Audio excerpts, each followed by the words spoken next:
유럽이 발칵 뒤집혔습니다. 왜 알프스보다 이 산악 지형이 더 위협적인가? 미군 최첨단 정찰기가 꼬박 30시간 동안 한반도 상공을 어김없이 침묵 비행하고 북한은 군사 분계선 철책을 무려 80m 앞까지 밀고 내려왔습니다.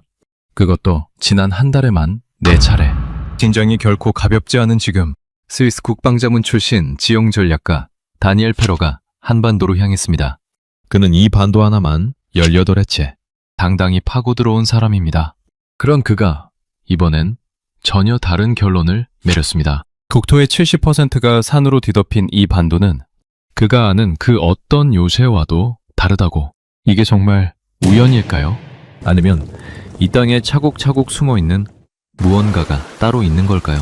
지금부터 화강암 능선 아래 숨겨진 700년 방어의 역사를 공개합니다. 구독과 좋아요, 댓글에 대한민국 최고로 응원해주세요. 안녕하세요. 저는 다니엘 페러입니다. 스위스 로잔에서 지형 전략을 연구하는 애널리스트로 일한 지 벌써 18해가 됐습니다. 제 전문 분야는 지형이 군사적 판단에 미치는 영향을 분석하는 일이거든요. 산의 경사, 능선의 방향, 계곡의 폭 같은 것들이 전투의 결과를 어떻게 바꾸는지 그걸 숫자로 증명하는 게 제 일입니다. 저는 원래 이런 감정적인 이야기를 잘 꺼내지 않습니다. 그런데 이번 취재를 시작하면서 제 과거를 먼저 말씀드려야 할 것 같더라고요. 12해 전 저는 아프가니스탄 산악지대에서 국제자문단 소속으로 일하고 있었습니다. 제 역할은 특정 계곡의 지형이 이동로로 안전한지 판단하는 것이었어요.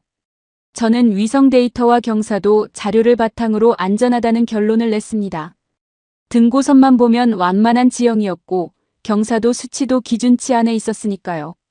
그런데 제가 반드시 확인해야 할 변수 하나를 놓쳤다는 걸 저는 그날 이후로도 오랫동안 몰랐죠. 그 계곡은 좁고 굽어 있었고 양옆 능선이 시야를 완전히 가리는 지형이었어요. 제가 놓친 건 각도였습니다. 등고선 지도는 높낮이만 보여줄 뿐 그 능선이 어느 방향으로 굽으며 시야를 차단하는지는 알려주지 않는 겁니다. 마치 사람 얼굴을 이름표만 보고 판단하는 것과 비슷합니다. 이름은 알아도 그 사람이 지금 어떤 표정을 짓고 있는지는 전혀 알 수 없는 것처럼요. 그날 제 동료였던 백이 그 계곡에서 목숨을 잃었습니다. 사건은 순찰대가 그 계곡을 통과하던 중 벌어졌습니다. 저는 상황실에서 무전을 듣고 있었어요. 처음엔 그저 평범한 이동 보고였습니다. 그런데 몇 분 뒤 무전기 너머로 갑자기 총성이 들렸어요. 순찰대는 계곡의 구분 지점에서 매복 공격을 받았고 백은 그 자리에서 목숨을 잃었습니다. 다른 대원 2명도 크게 다쳤어요. 사건 이후 진행된 내부 조사에서 제가 제출한 지형 평가서가 다시 도마 위에 올랐습니다. 저는 그 계곡의 경사도를 12개 지점에서 측정했고 모든 수치가 안전 기준 안에 들어와 있었어요. 그런데 조사관은 제게 한 가지를 물었습니다. 그 12개 지점이 능선의 굴곡 방향까지 고려한 지점이었는지요. 저는 대답하지 못했습니다. 숫자 하나, 각도 하나를 놓치면 사람이 죽을 수 있다는 걸 저는 그날 몸으로 배웠거든요. 그래서 저는 이후로 어김없이 모든 분석에 3번씩 검산하는 습관이 생겼어요. 등고선, 능선 방향, 그리고 위성 사진 대조까지 3단계를 반드시 거치는 겁니다. 동료들은 제가 유난스럽다고 하지만 저는 그 유난스러움을 결코 버릴 수 없더라고요. 그리고 최근 저는 새로운 지역에 관심을 갖게 됐습니다. 한반도입니다. 계기는 단순했어요. 연구소 동료 콜라트와 점심을 먹다가 제가 최근 논문에서 본 통계 하나를 꺼냈습니다. 한반도는 국토의 약 70%가 산악지형이라는 내용이었어요. 콜라트는 대수롭지 않다는 표정으로 커피를 마시며 당당히 말했습니다. 그게 뭐 특별한 얘기예요? 아프가니스탄도 산악 비율이 70%가 넘어요. 네팔은 무려 80% 가까이 되고요. 우리 스위스도 국토의 60% 이상이 산이잖아요. 산 많은 나라는 세상에 널렸어요. 저는 순간 반박할 말을 찾지 못했습니다. 콜라트의 말이 틀리지 않았거든요. 산악 비율만 놓고 보면 한반도는 결코 특별한 지역이 아니었죠. 저는 그래도 궁금해서 물었습니다. 그렇다면 산악 비율이 비슷한 나라들끼리는 방어 결과도 비슷해야 하지 않겠냐고요. 콜라트는 어깨를 으쓱했습니다.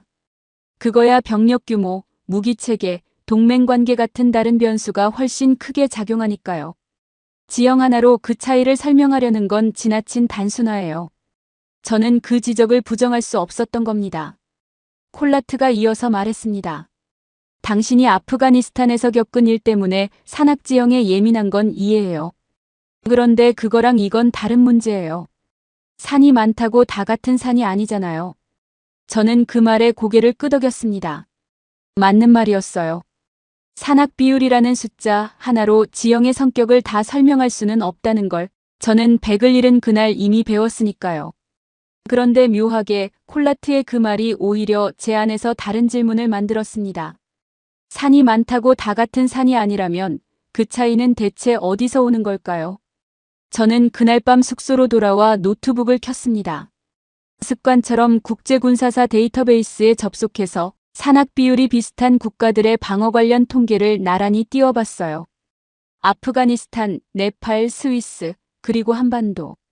산악 비율만 보면 네 지역 모두 비슷한 범주에 묶였습니다. 아프가니스탄은 국토의 약 70%, 네팔은 약 80%, 스위스는 약 60%, 그리고 한반도는 약 70%였어요. 숫자만 놓고 보면 순서를 매기기도 애매한 수준이었습니다. 그런데 제가 화면을 좀 더 스크롤해서 다른 항목을 열었을 때 저는 손을 멈췄습니다. 방어작전 성공률이라는 항목이었어요. 같은 산악 비율을 가진 지역들인데 그 숫자가 지역마다 차곡차곡 다르게 쌓여 있었습니다. 저는 그 차이가 단순한 통계 오차라고 생각하고 넘기려 했어요. 그런데 다시 확인해봐도 그 격차는 결코 우연으로 보기 힘든 수준이었습니다. 저는 그 표를 몇 번이고 다시 정렬해봤습니다. 산악 비율 순서로 정렬하면 순위가 뒤죽박죽 섞였는데 다른 기준으로 정렬하니 한반도만 유독 위쪽에 홀로 떨어져 있는 구간이 하나 보였습니다. 저는 그 구간을 한참 들여다봤어요. 같은 재료로 요리했는데 결과물만 유독 다르게 나온 요리 하나를 보는 기분이었습니다. 저는 그 화면을 캡처해서 파일로 저장했습니다. 그리고 다음 날 아침 콜라트에게 다시 보여주고 싶다는 생각이 들었어요. 같은 산인데 왜 결과가 이렇게 다른 걸까요?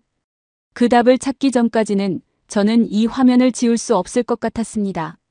저는 12해 전 그 계곡을 떠올리며 제가 또 하나의 사각지대 앞에 서 있다는 걸 깨달았습니다. 이번엔 계곡이 아니라 데이터 안에 숨은 사각지대였어요. 산악 비율이라는 등고선만 보고 지나쳤다면 저는 결코 이 격차를 발견하지 못했을 겁니다. 저는 노트북을 닫지 않은 채로 한참을 앉아 있었습니다. 100을 잃은 그날처럼 저는 이번에도 뭔가를 놓치고 있는 건 아닌지 스스로에게 묵묵히 되물었습니다. 그리고 다음 날 저는 그 표를 인쇄해서 콜라트의 책상 위에 올려뒀습니다. 최근 몇 달 동안 저는 연구소 안에서 이상한 흐름을 느꼈습니다. 유럽의 방위비 지출이 최근 몇 년 사이 무려 사상 최대치를 기록했다는 소식은 이미 알고 있었어요. 나토 회원국들은 국내 총생산 대비 5%까지 방위비를 늘리자는 공약에 합의했고 실제로 지난해 유럽의 방위 투자 규모는 처음으로 1,000억 유로를 넘어섰습니다. 국민 한 사람당 방위비 지출로 따지면 몇 년 전보다 눈에 띄게 늘어난 수준이었어요. 그런데 제가 놀란 건 그 숫자가 아니었어요. 그 예산이 흘러가는 방향이었습니다. 연구소 세미나실 게시판에는 최근 들어 인도 태평양 관련 발표 제목이 부쩍 늘었습니다. 저는 처음엔 그저 유행이겠거니 했습니다. 그런데 그 제목들을 하나씩 읽어보니 유독 동북아시아, 그 중에서도 한반도를 다루는 논문이 눈에 띄게 많아졌더라고요. 불과 몇 년 전만 해도 저희 연구소에서 이 지역을 다루는 발표는 1년에 한두 건에 그쳤는데 최근에는 그 수가 눈에 띄게 늘어난 상태였습니다. 저는 콜라트에게 이 흐름을 물었습니다. 왜 갑자기 다들 이 반도 이야기를 하는 거냐고요. 콜라트는 어깨를 으쓱하며 말했습니다. 그거야 북한 리스크 때문이죠. 미사일, 핵, 접경지역 긴장. 유럽 입장에서는 러시아 우크라이나 전쟁 이후로 아시아 쪽 화약고에도 신경을 쓸 수밖에 없잖아요. 지형이랑은 상관없는 얘기예요. 저는 그 말에 반박할 근거가 부족했습니다. 실제로 최근 언론에는 접경지역 긴장을 다루는 기사가 어김없이 등장했으니까요. 콜라트의 설명이 훨씬 그럴듯해 보였습니다. 그런데 저는 그날 밤 다시 자료를 뒤졌습니다. 이번엔 군사적 긴장이 아니라 역사적으로 열강들이 어떤 지역을 두고 각축을 벌였는지를 살펴봤죠. 그리고 저는 이상한 공통점 하나를 발견했습니다. 100년도 더 전 영국과 러시아가 패권을 다투던 시절에도 세계 지정학적 열점으로 꼽히던 지역이 딱 3곳 있었습니다. 크림반도, 아프가니스탄, 그리고 한반도였어요. 저는 그 3지역의 이름을 나란히 적어놓고 한참을 바라봤습니다. 크림반도는 제가 잘 아는 지역이었고 아프가니스탄은 제 12의 전 그 계곡이 있는 곳이었습니다. 그리고 한반도는 제가 최근에야 관심을 갖기 시작한 곳이었어요. 3지역 모두 산악과 반도 혹은 좁은 회랑 지형이라는 공통점이 있었습니다. 저는 그 순간 오랜 습관대로 스스로에게 물었습니다. 이게 단순한 우연일까요? 아니면 지형 자체가 열강들의 셈법을 반드시 흔드는 변수였을까요? 저는 자료를 더 파고들었습니다. 당시 러시아는 부동항을 확보하기 위해 남쪽으로 계속 세력을 넓히려 했고 영국은 그 남하를 막기 위해 길목마다 대응했습니다. 크림반도에서는 1853년부터 3년 가까이 전쟁이 이어졌고 아프가니스탄에서는 19세기에만 2차례에 걸쳐 영국과 러시아가 대리전 양상의 충돌을 벌였습니다. 그리고 한반도는 1904년 러일 전쟁의 직접적인 무대가 됐어요. 3곳 모두 평지가 아니라 산과 좁은 통로로 이루어진 지형이었다는 게 저는 새삼 눈에 들어왔습니다. 평지였다면 병력과 물자를 가진 쪽이 그대로 밀고 들어갔겠지만 산악과 반도 지형에서는 이야기가 달라집니다. 병목처럼 좁아지는 통로 하나가 강대국의 압도적인 물량조차 한 곳으로 몰아넣어버리는 겁니다. 저는 그걸 좁은 문 하나로 밀려드는 인파에 비유해봤습니다. 아무리 뒤에 사람이 많아도 문이 좁으면 한 번에 한 명씩만 지나갈 수밖에 없는 것과 같은 이치였죠. 콜라트는 여전히 회의적이었습니다. 당신 지금 100년 전 얘기랑 오늘 유럽 국방비 얘기를 억지로 묻고 있는 거 아니에요? 저는 그 지적을 결코 가볍게 넘기지 않았습니다. 실제로 근거가 부족한 연결일 수도 있었으니까요. 그런데 묵묵히 자료를 더 파다 보니 저는 최근 몇몇 유럽 국방연구소가 동북아 지형 분석을 별도 과제로 편성하기 시작했다는 사실을 확인했습니다. 단순한 정세 분석이 아니라 지형 자체를 변수로 다루는 연구였어요. 저는 그 흐름이 결코 우연이 아니라고 생각하게 됐습니다. 그리고 그 생각을 확인하고 싶어졌습니다. 그 주 금요일 제 메일함에 초청장 한 통이 도착했습니다. 발신자는 한국의 한 국방 관련 연구기관이었어요. 제목은 동북아 지형과 방어 전략 국제 세미나 초청이었습니다. 저는 그 메일을 읽으며 손끝이 저릿했습니다. 100년 전 지정학적 열점이었던 그 땅이 지금 저를 직접 부르고 있었으니까요. 초청장에는 참가자 명단도 함께 첨부돼 있었는데 유럽 여러 국가의 국방연구소 소속 연구자들 이름이 눈에 띄게 많았습니다. 저 혼자만의 관심이 아니었다는 걸 저는 그 명단을 보며 다시 한번 확인했습니다. 저는 그 자리에서 곧바로 참가 신청서를 작성했습니다.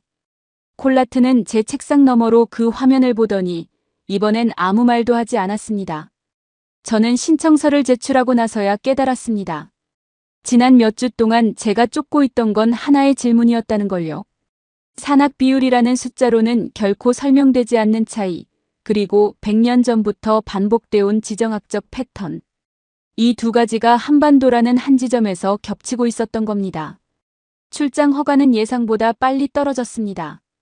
저는 짐을 꾸리며 12해 전 그 계곡을 향하던 제 모습을 떠올렸습니다. 그때는 확신을 가지고 당당히 떠났다가 결국 가장 아픈 실패를 안고 돌아왔었죠. 이번엔 다를 거라고 저는 스스로에게 되뇌었습니다. 짐 가방에 마지막으로 넣은 건 그 국제군사사 데이터베이스 표를 인쇄한 종이 한 장이었습니다. 인천공항에 내린 건 세미나 전날 오후였습니다. 비행기 문이 열리자마자 저는 습관처럼 하늘부터 살폈어요. 12해 전부터 몸에 밴 버릇입니다. 어디를 가든 그 지역 지형의 결을 먼저 눈에 담습니다. 활주로 너머로 낮고 완만한 산줄기가 겹겹이 늘어서 있었어요. 로잔 근처의 뾰족한 봉우리들과는 확실히 다른 느낌이었습니다. 공항에서 세미나장으로 가는 차 안에서 저는 창밖으로 이어지는 산들을 계속 바라봤습니다. 스위스의 산은 봉우리 하나하나가 우뚝 솟아 있는데 이곳의 산은 서로 어깨를 맞대듯 능선이 끝없이 이어져 있었어요. 저는 그 차이를 손으로 그려보려다가 사진으로 남기는 걸로 만족했죠. 창밖 풍경은 마치 파도가 얼어붙은 것처럼 낮은 능선이 끝없이 겹쳐 있었습니다. 세미나장 등록 데스크에서 명찰을 받는데 옆에 있던 한 여성이 먼저 인사를 건넸습니다. 서윤아였습니다. 국방 관련 연구기관 소속 지형전략 분석가라고 자신을 소개했어요. 명찰에는 소속 기관명과 함께 발표 세션 시간이 적혀 있었습니다. 저는 형식적으로 인사를 나누고 자리에 앉았습니다. 솔직히 큰 기대는 없었습니다. 18대 동안 지형 관련 세미나에 수십 번 참석했고 대부분은 이미 아는 이야기의 반복이었으니까요. 그런데 서윤아가 발표를 시작하자마자 저는 자세를 고쳐 앉았습니다. 많은 분들이 이 지역의 산악 비율만 보고 방어에 유리하다고 판단하시는데 그건 절반만 맞는 얘기입니다. 저는 손을 들었습니다. 오랜 습관대로 반박부터 하고 싶었거든요. 저는 산악 비율이 비슷한 지역들 사이에서 방어 성공률 격차를 발견했고 그게 이번 취재의 출발점이었다고 말했습니다. 서윤아는 저를 바라보다가 화면에 지도를 하나 띄웠습니다. 산악 비율은 결국 평면적인 숫자예요. 정작 중요한 건 능선이 어느 방향으로 뻗어 있고 그 밀도가 얼마나 촘촘한가입니다. 같은 70%라도 능선이 일렬로 뻗은 지형과 그물처럼 겹겹이 얽힌 지형은 전혀 다른 결과를 만들거든요. 이 지역만 해도 위성지도로 능선을 세어보면 100제곱킬로미터 안에 크고 작은 능선이 수십 갈래로 갈라져 있습니다. 저는 순간 말문이 막혔습니다. 제가 그동안 붙들고 있던 질문이 애초에 잘못된 전제 위에 서 있었던 걸지도 모른다는 생각이 들었어요. 서윤아가 이어서 말했습니다. 등고선 지도로는 이 차이가 보이지 않아요. 결국 능선의 방향까지 겹쳐봐야 진짜 그림이 나옵니다. 서윤아는 화면에 두 개의 지형도를 나란히 띄웠습니다. 왼쪽은 능선이 한 방향으로 길게 뻗은 지형이었고 오른쪽은 이 지역처럼 능선이 사방으로 얽혀있는 지형이었어요. 왼쪽 같은 지형은 그 방향만 따라가면 결국 뚫립니다. 병력이 능선을 타고 한 줄로 밀고 들어가면 그만이거든요. 그런데 오른쪽처럼 능선이 그물처럼 겹친 곳은 다릅니다. 어느 방향에서 들어와도 다음 능선이 또 가로막아요. 저는 그 설명을 들으며 머릿속으로 그림을 그려봤습니다. 마치 미로 안에 미로가 겹겹이 들어있는 구조 같았어요. 하나의 벽을 넘어도 또 다른 벽이 기다리고 있는 셈이었습니다. 저는 스위스의 산악 지형을 떠올려 봤습니다. 알프스는 봉우리가 높고 웅장하지만 그 사이 계곡은 상대적으로 넓고 곱게 뻗은 경우가 많았어요. 반면 이곳은 봉우리 자체는 낮아도 그 사이를 잇는 능선의 수가 압도적으로 많았습니다. 저는 그 말을 듣는 순간 12해 전 그 계곡을 다시 떠올렸습니다. 제가 놓쳤던 것도 등고선 너머의 각도였으니까요. 저는 그 우연이 결코 우연 같지 않더라고요. 쉬는 시간 저는 서윤아에게 다가가 최근 이 지역 상공에서 있었던 일을 물었습니다. 미군 정찰기가 30시간 동안 이 지역 상공을 침묵 비행했다는 뉴스를 비행기에서 읽었거든요. 그것도 지난달에만 최소 4차례 이상 반복됐다는 내용이었습니다. 서윤아의 표정이 조금 굳더니 접경지역 철책도 최근 80m 가까이 남쪽으로 내려왔다고 저희에게는 낯선 뉴스가 아니라고 담담히 말했습니다. 저는 그 말을 들으며 제가 다루고 있는 게 단순한 학술적 호기심이 아니라는 걸 다시 실감했습니다. 이 지형 이야기는 지금 이 순간에도 누군가의 안전과 맞닿아 있는 이야기였던 거죠. 저는 서윤아에게 다시 물었습니다. 그렇다면 능선 밀도라는 게 실제 전투 기록으로도 증명된 적이 있는지요? 서윤아는 잠깐 생각하다가 대답했습니다. 내일 직접 보여드릴게요. 숫자로 설명하는 것보다 훨씬 빠를 거예요. 마침 여기서 1시간 거리에 좋은 사례가 있어요. 서윤아가 노트북을 정리하며 물었습니다. 내일 오전 실제 능선을 보러 가시겠어요? 다부동이라는 곳이에요. 75년 전 이 능선 하나가 전쟁의 흐름을 바꿨거든요. 저는 망설이지 않고 고개를 끄덕였습니다. 12해 전 저는 사각지대 하나를 놓쳐서 동료를 잃었습니다. 이번엔 그 사각지대를 직접 두 눈으로 확인하러 가는 셈이었어요.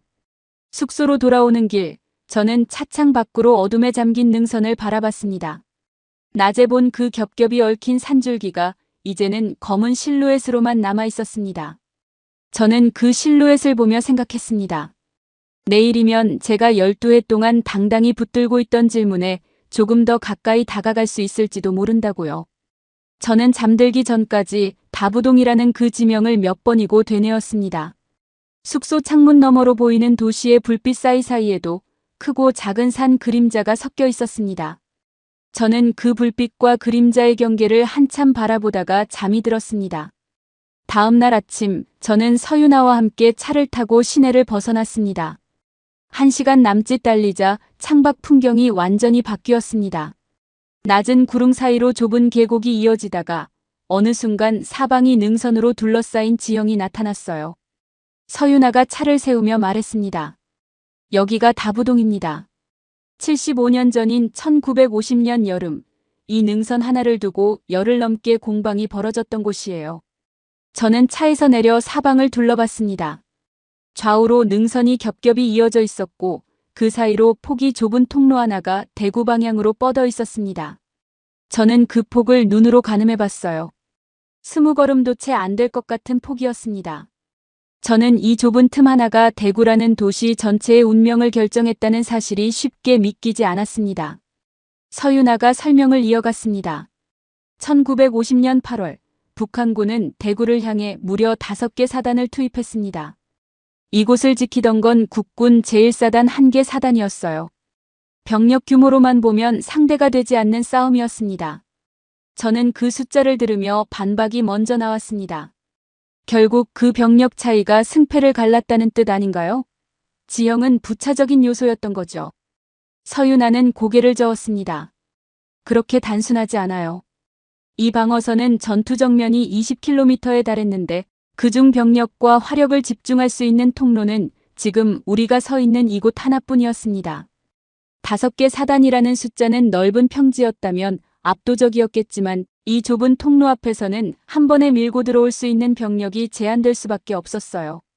아무리 뒤에 병력이 쌓여 있어도 통로 폭이 정해져 있으면 한 번에 투입할 수 있는 인원은 한계가 있으니까요. 저는 그 설명을 들으며 콜라트와 나눴던 대화를 떠올렸습니다. 좁은 문 하나로는 아무리 뒤에 사람이 많아도 한 번에 한 명씩만 지나갈 수 있다는 비유였죠. 저는 그 비유가 지금 이 능선 위에서 실제 전투로 증명되고 있다는 걸 실감했습니다. 서윤아가 계속했습니다. 국군 제1사단은 이 전투 직전 50해 동안 낙동강변에서 벌어진 전투에서만 6,800여 명을 사살하고 전차 10대를 파괴했습니다. 병력 열세를 지형으로 상쇄하지 못했다면 불가능한 전과였어요. 이후 이 다부동 방어선으로 이동해서는 328 고지와 유악산을 잇는 능선을 좌익과 중앙, 우익 3개 연대로 나눠 지켰습니다. 저는 다시 물었습니다. 그래도 결국 유엔군의 공중 폭격이 결정적이지 않았나요? 서윤아는 그 질문에도 준비된 답을 갖고 있었습니다. 1950년 8월 16일, 폭격기 98대가 이 일대에 960톤이 넘는 폭탄을 26분 만에 쏟아부은 건 사실이에요. 하지만 그 폭격이 효과를 낸 이유도 결국 지형 때문입니다. 적이 이 좁은 통로에 밀집할 수밖에 없었으니까요. 지형이 먼저 적을 한 곳으로 몰아넣었고 그 다음에야 화력이 결정타를 날린 겁니다. 만약 이 지역이 사방으로 뚫린 평지였다면 아무리 많은 폭탄을 투하해도 이렇게 집중된 효과를 내지 못했을 거예요. 저는 능선 위에 서서 그 좁은 통로를 다시 내려다봤습니다. 병력도 화력도 이 지형 위에서 작동하는 변수였다는 걸 저는 그제야 당당히 받아들이게 됐죠. 저는 문득 12해 전 그 계곡이 다시 떠올랐습니다. 그때 저는 좁은 통로가 오히려 위험을 감춘다고만 생각했어요. 시야가 가려지는 지형은 곧 매복의 위험이라고 배웠거든요. 그런데 이곳에서는 같은 조건이 정반대로 작동하고 있었습니다. 좁은 통로가 방어자에게는 오히려 화력을 집중할 수 있는 무기가 되는 셈이었어요. 저는 그 차이를 서윤아에게 말했습니다. 같은 좁은 지형인데 왜 아프가니스탄에서는 저에게 불리했고 이곳에서는 방어자에게 유리했는지요? 서윤아가 대답했습니다. 결국 누가 그 지형을 먼저 이해하고 있느냐의 차이예요. 이곳 방어선을 지휘한 지휘관은 이 능선 지형을 미리 파악하고 병력을 배치했거든요. 좌익과 중앙, 우익의 부대를 나눠 배치해서 어느 방향에서 공격이 와도 대응할 수 있게 만들었어요. 지형은 아는 사람에게는 무기가 되지만 모르는 사람에게는 함정이 됩니다. 저는 그 말을 듣는 순간 백을 잃었던 그날이 다시 떠올랐습니다. 저는 그 지형을 미리 이해하지 못했던 쪽이었습니다. 제가 12개 지점에서 경사도를 측정하고도 놓쳤던 건 이곳. 지휘관이 가장 먼저 확인했던 그 방향성이었던 겁니다. 같은 질문을 다른 방식으로 던졌다면 저는 그때 다른 결론에 도달했을지도 모릅니다. 서윤아가 능선 반대편을 가리키며 말했습니다. 그런데 이건 시작일 뿐이에요. 이 땅 사람들이 산을 방어에 활용한 역사는 700년도 더 됐거든요. 다부동은 그 오랜 흐름의 가장 최근 사례일 뿐입니다. 저는 그 말에 놀라되 물었습니다. 700년이라고요? 서윤아는 조용히 웃으며 다음 답사지로 이동하자고 했습니다.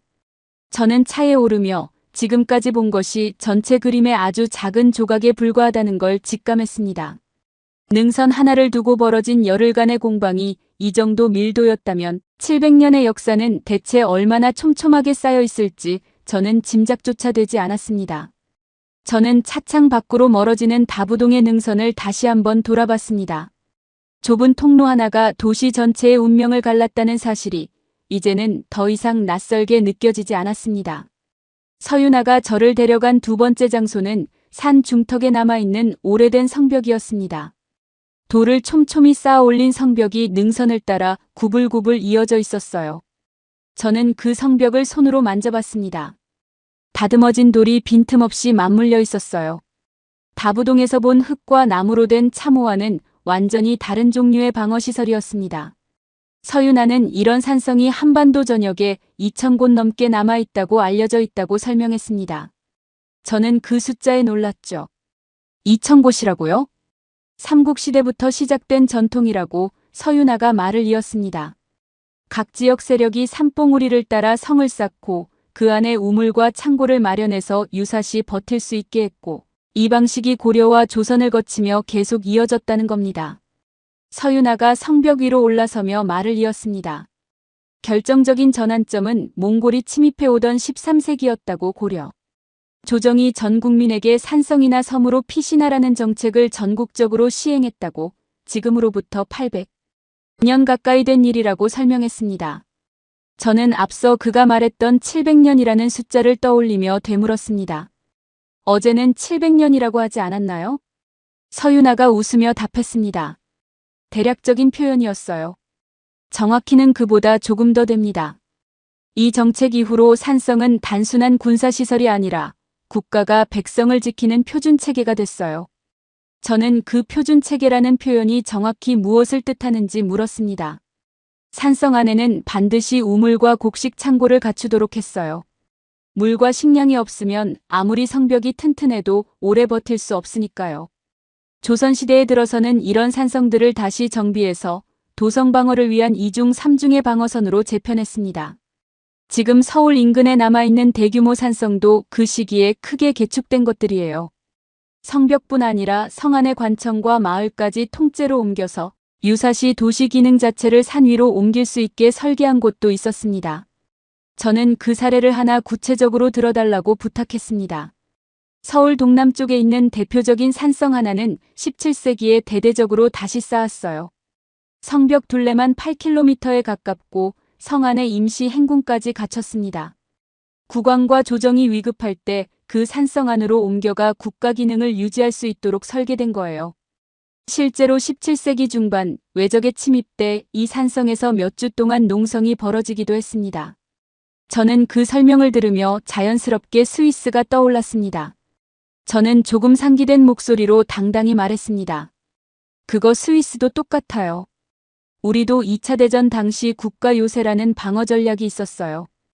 병력을 알프스 산악지대로 물리고 평지는 내주더라도 산악 거점에서 끝까지 버틴다는 계획이었죠. 요새 안에 무기고와 병원, 발전시설까지 갖춰서 몇 달을 버틸 수 있게 설계했어요. 유럽에서는 이 전략이 훨씬 체계적이라고 평가받습니다. 서윤아는 제 말을 부정하지 않았습니다. 맞아요. 저도 그 전략을 알고 있어요. 정말 정교한 계획이었죠. 그런데 결정적인 차이가 하나 있어요. 스위스의 그 계획은 2차 대전이라는 특정 시기에 중앙정부가 하나의 청사진으로 설계한 단일 전략이었잖아요. 이곳의 산성 체계는 그렇지 않습니다. 저는 그 차이가 무엇인지 물었습니다. 이곳은 고을마다 산성이 하나씩 있었어요. 왕조가 바뀌고 시대가 바뀌어도 그 지역 산성은 계속 보수되고 재사용됐습니다. 하나의 거대한 계획이 아니라 수백 개의 작은 방어 거점이 1000년 넘게 층층이 쌓인 거예요. 저는 순간 반박하고 싶었습니다. 그래도 통일된 설계 없이 지역마다 따로 쌓은 거라면 체계성은 떨어지지 않나요? 서윤아는 고개를 저었습니다. 오히려 반대예요. 중앙에서 하나의 계획이 무너지면 전체가 무너지지만 지역마다 독립적인 거점이 있으면 한 곳이 뚫려도 다른 곳이 버틸 수 있습니다. 결국 이 분산된 구조 자체가 하나의 전략이었던 거예요. 저는 그 말을 들으며 손으로 성벽의 돌 하나를 짚었습니다. 이 돌 하나하나가 서로 다른 시대에 쌓였을지도 모른다는 생각이 들었습니다. 스위스의 국가 요새가 하나의 정교한 설계도라면 이곳은 수백 개의 설계도가 겹겹이 포개진 셈이었어요. 저는 그 차이를 손끝으로 느끼듯 성벽을 따라 걸었습니다. 이끼가 낀 돌과 비교적 최근에 보수된 것으로 보이는 돌이 한 벽 안에 나란히 섞여 있었습니다. 서윤아가 성벽 아래를 내려다보며 조용히 말했습니다. 저희 집안도 이런 산성 근처 마을 출신이에요. 할아버지가 전쟁 때 이 근처 산으로 피신했다가 가족 중 한 분을 산에서 잃으셨다고 들었어요. 저는 그 말에 걸음을 멈췄습니다. 서윤아의 목소리가 평소와 다르게 낮아져 있었어요. 저는 조심스럽게 더 여쭤봐도 되는지 물었습니다. 서윤아는 잠깐 먼 산을 바라보다가 고개를 끄덕이더라고요. 오늘 밤 시간 괜찮으시면 그 이야기 마저 해드릴게요. 여기서 할 얘기는 아닌 것 같아서요. 저는 그 말을 들으며 이 취재가 단순한 지형 분석을 넘어서고 있다는 걸 느꼈습니다. 돌 하나하나의 숫자만이 아니라 사람의 사연이 겹겹이 쌓여 있다는 사실을 저는 그제야 실감하기 시작했습니다. 저는 12해 동안 지형을 오직 숫자와 각도로만 읽어왔습니다. 그런데 이 성벽 앞에서는 그 돌 하나하나에 새겨진 시간의 층위가 먼저 눈에 들어왔습니다. 저는 성벽을 내려오면서도 서윤아가 다음에 어떤 이야기를 꺼낼지 궁금해서 발걸음이 자꾸 느려졌습니다. 해가 산등성이 너머로 넘어가면서 성벽의 그림자가 길게 늘어지고 있었습니다. 그날 저녁 서윤아와 저는 숙소 근처 작은 식당에 마주 앉았습니다. 서윤아가 먼저 입을 열었습니다. 아까 말씀드린 저희 할아버지 이야기 마저 해드릴게요. 저는 조용히 고개를 끄덕였습니다. 할아버지는 강원도 철원 근처 마을에서 나고 자라셨어요. 1952년 가을 그 근방에서 열흘 동안 벌어진 전투가 있었습니다. 백마고지라고 불리는 곳이에요. 저는 그 이름을 처음 들었습니다. 서윤아는 물잔을 두 손으로 감싸주며 잠시 숨을 고른 뒤 1952년이 휴전회담이 이미 시작된 이후였다고. 그런데 판문점에서 포로 문제로 협상이 교착 상태에 빠지자 양측 모두 협상 테이블에서 유리한 위치를 차지하려고 전선의 고지 하나하나를 두고 격렬하게 다퉜다고. 백마고지도 그런 배경에서 벌어진 전투였다고 설명을 이어갔습니다. 해발 395m밖에 안 되는 낮은 고지였어요. 그런데 그 고지 하나가 철원 평야 전체와 서울로 통하는 보급로를 감지할 수 있는 위치였습니다. 그래서 국군 9사단과 중공군 3개 사단이 그 고지 하나를 두고 열흘 동안 밀고 밀리는 싸움을 벌였어요. 열흘 사이 고지의 주인이 12번이나 바뀌었습니다. 국군 측 사상자만 3,500여 명, 중공군 측은 만여 명에 달했다고 해요. 저는 그 횟수에 놀랐습니다. 12번이라고요? 양쪽이 쏟아부은 포탄만 27만 발이 넘었어요. 포격으로 산등성이가 하얗게 벗겨져서 마치 백마가 누워있는 형상처럼 보였다고 합니다. 그래서 백마고지라는 이름이 붙었어요. 원래는 이름조차 없던 무명고지였는데 그 열흘 동안의 전투 때문에 지도에 새로운 이름이 새겨진 셈이에요. 저는 그 숫자 하나하나가 얼마나 참혹한 밀도인지 가늠하려 애썼습니다. 해발 400m도 안 되는 낮은 언덕 하나에 그렇게 많은 포탄이 집중됐다는 사실이 좀처럼 실감나지 않았습니다. 저는 그 격렬함이 이 고지 하나가 가진 위치의 무게 때문이라는 걸 뒤늦게 이해했죠. 낮은 언덕이라도 그 위치가 보급로 전체를 좌우한다면 양쪽 모두 결코 물러설 수 없는 법이었으니까요. 저희 할아버지 가족은 그 무렵 산으로 피신했습니다. 산성이 있던 자리 근처였어요. 그런데 피신 도중에 포격이 근처까지 번졌고 할아버지의 형, 그러니까 제 종조부 되시는 분이 그때 돌아가셨습니다. 할아버지는 그 이야기를 평생 거의 하지 않으셨어요. 제가 이 일을 하게 된 것도 어릴 때 할아버지가 지나가듯 흘리신 그 몇 마디 때문이었습니다. 서윤아의 목소리가 잠깐 흔들렸습니다. 저는 아무 말도 하지 않고 그저 들었습니다. 할아버지는 그 산이 가족을 지켜준 곳이자 동시에 형을 앗아간 곳이라고 하셨어요. 저는 그 말이 오랫동안 이해가 안 됐습니다. 그런데 이 일을 시작하고 나서야 조금씩 알겠더라고요. 지형은 결코 선하지도 악하지도 않아요.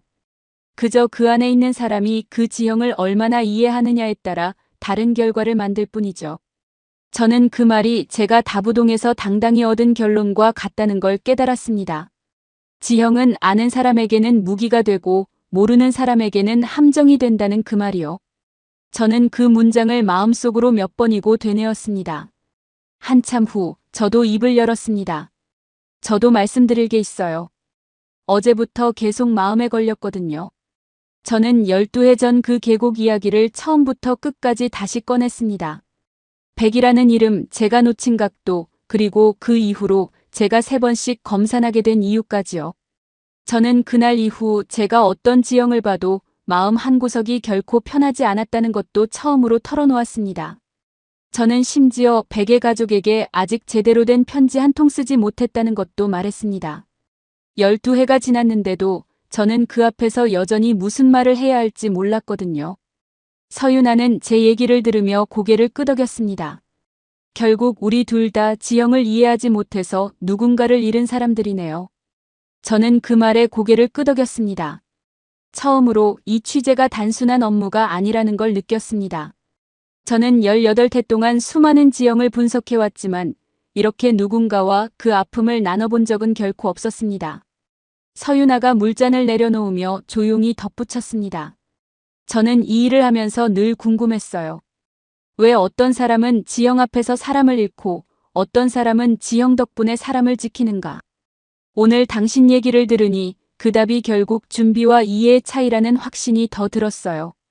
그때 서윤아의 휴대폰이 울렸습니다. 서윤아가 화면을 확인하더니 표정이 굳었습니다. 포항이랑 홍천 쪽에서 진행 중인 한미연합훈련 관련 소식이에요. 이번 주 역대 최대 규모로 진행되고 있었는데 산악 지역에 갑자기 폭우가 쏟아지면서 보급로 하나가 끊겼다고 합니다. 저는 그 말을 듣는 순간 등줄기가 서늘해졌습니다. 백마고지 이야기를 나눈 직후에 지금 이 순간에도 산악 지형이 누군가의 이동로를 좌우하고 있다는 사실이 묘하게 겹쳐졌습니다. 서윤아가 자리에서 일어나며 말했습니다. 저희 쪽으로 지형 데이터 지원 요청이 들어왔어요. 같이 가주실 수 있으세요? 저는 자리에서 일어나며 고개를 끄덕였습니다. 12해 전에는 아무것도 하지 못한 채 상황실에 앉아만 있었지만 이번엔 다를 거라고 저는 스스로에게 되뇌었습니다. 식당을 나서며 저는 젖은 창밖을 바라봤습니다. 빗줄기가 이미 꽤 굵어져 있었어요. 우리는 곧바로 차를 몰아 홍천으로 향했습니다. 가는 길 내내 빗줄기가 점점 굵어졌습니다. 서윤아가 운전하는 동안 저는 노트북으로 실시간 강수 레이더를 띄웠습니다. 산간 지역 위로 붉은색 강수 구역이 짙게 표시돼 있었어요. 화면 속 붉은 구역이 점점 넓어지는 걸 보며 저는 손끝이 저릿해지는 걸 느꼈습니다. 와이퍼가 빠르게 움직여도 앞유리에는 계속 물방울이 맺혔습니다. 서윤아가 상황을 설명해줬습니다. 이번 훈련에 병력만 4,400여 명이 투입됐어요. 역대 최대 규모였습니다. 그런데 오늘 오후부터 예보에 없던 폭우가 쏟아지면서 훈련장 인근 산간 마을로 이어지는 도로 하나가 토사에 막혔다고 해요. 마을 주민 몇 분이 아직 대피하지 못한 상태예요. 저는 시계를 확인했습니다. 해가 완전히 저물기까지 채 2시간도 남지 않아 있었습니다. 저는 그 말을 듣는 순간 12해 전 그 계곡이 다시 떠올랐습니다. 이번엔 도망치지 않겠다고 저는 스스로에게 되뇌었습니다. 현장에 도착하자 지자체 재난 담당자들과 훈련 지원에 참여했던 민관군 협력팀이 이미 모여 있었습니다. 마을 어귀에는 이미 대피를 마친 주민 몇 명이 우비를 입은 채 상황을 지켜보고 있었어요. 담당자 한 명이 무전기에 대고 다급하게 뭔가를 반복해서 외치고 있었습니다. 서윤아가 저를 소개하며 상황을 물었습니다. 담당자가 지도를 펼치며 말했습니다. 기존 대피 경로가 토사로 막혔습니다. 우회로가 두 곳 있는데 어느 쪽이 안전한지 판단이 필요해요. 집안이 이미 약해진 상태라 시간이 없습니다. 마을에 아직 못 나오신 분이 3분, 그중 2분은 거동이 불편한 어르신입니다. 저는 그 말을 듣는 순간 손에 힘이 들어갔습니다. 저는 그 지도를 받아들고 능선 방향과 경사도를 빠르게 살폈습니다. 서윤아는 옆에서 최근 강수 데이터를 겹쳐가며 위험 구간을 표시했어요. 지도 위에는 3시간치 강수량이 등고선 위로 겹쳐 표시돼 있었거든요. 저는 그 숫자들을 하나씩 짚어가며 어느 구간이 가장 위험한지 가려냈습니다. 저는 첫 번째 우회로를 가리키며 말했습니다. 이 길은 능선을 가로지르는 구간이 있어요. 경사가 완만해 보여도 능선을 가로지르는 지점은 토사가 흘러내리는 방향과 정확히 겹칩니다. 지금 강수량이면 이 지점은 30분 안에 다시 막힐 가능성이 높습니다. 담당자가 눈살을 찌푸리며 물었습니다. 그래도 거리는 이쪽이 훨씬 짧은데 시간이 없는 상황에서 괜찮을까요? 저는 그 판단에 결코 서두르지 않고 답한 겁니다. 거리보다 방향이 중요합니다. 다부동에서도 백마고지에서도 결국 승패를 가른 건 거리가 아니라 지형의 방향이었어요. 서윤아가 두 번째 우회로를 짚었습니다. 이쪽은 능선을 따라가는 길이에요. 토사가 흘러도 길과 같은 방향으로 흐르니까 상대적으로 안전합니다. 거리는 조금 더 걸리지만 지금 상황에서는 이쪽이 맞습니다. 저는 그 판단에 동의했습니다. 우리는 함께 그 경로를 담당자에게 전달했습니다. 담당자는 잠깐 저를 바라보다가 고개를 끄덕이며 무전기를 들더라고요. 담당자가 무전으로 지시를 내리는 동안 저는 옆에서 손을 꽉 쥐고 있었습니다. 서윤아가 제 손을 살짝 잡아줬습니다. 이번엔 다를 거예요. 저는 그 말에 아무 대답도 하지 못했습니다. 대신 화면 속 위성 신호가 움직이는 걸 지켜봤습니다. 대피 차량이 두 번째 경로를 따라 이동하는 게 실시간으로 표시됐어요.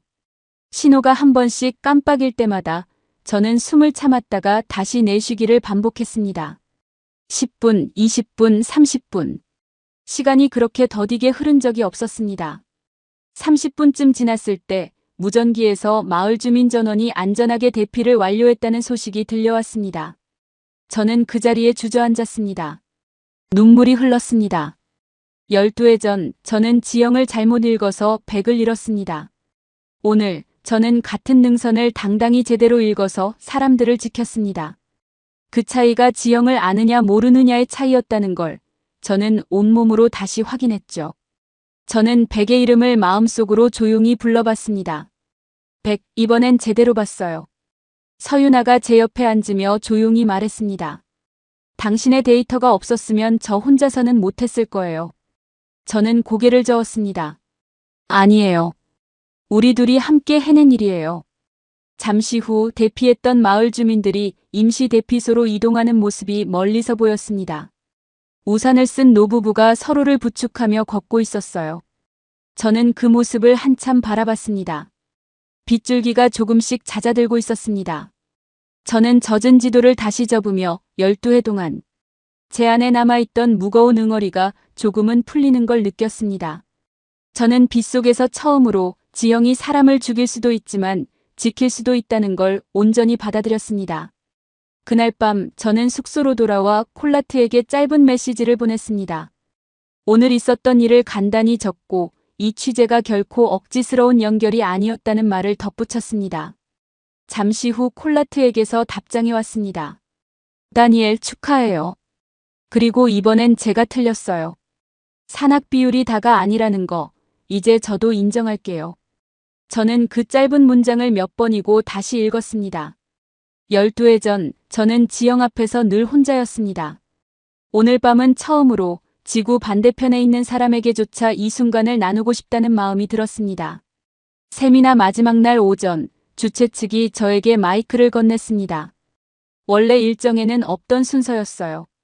서윤아가 어젯밤 있었던 일을 주최 측에 간단히 전했고 참석자들이 제 소감을 듣고 싶어 했습니다.